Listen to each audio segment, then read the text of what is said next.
60 years పర్సన్స్కి cough cold fever 7 days ఉన్నట్లయితే ఒక జనరల్ ఫిజిషియన్ వచ్చేసి CBP CRP serum creatinine chest x-ray refer చేయడం జరిగింది. వాటి రిపోర్ట్స్ వచ్చేసి హిమోగ్లోబిన్ నార్మల్గా ఉంది, డబ్ల్యూబీసీ వచ్చేసి కొద్దిగా బార్డర్లో ఉన్నాయి. నెక్స్ట్ వచ్చేసి CRP serum C reactive protein వచ్చేసి 57 ఉంది.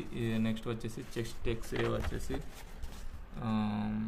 బ్రాంచియోవాస్కులర్ ప్రాబ్లం ఉంది. ఇటువంటి వాటికి మేడం వచ్చేసి ఒక అడ్వైస్ ఫర్ అడ్మిన్ ప్రిస్క్రైబ్ చేయడం జరిగింది, లేకపోతే 7 టైప్స్ ఆఫ్ మెడిసిన్ ప్రిస్క్రైబ్ చేయడం. అవి ఏంటో నెక్స్ట్ వీడియోలో తెలుసుకుందాం.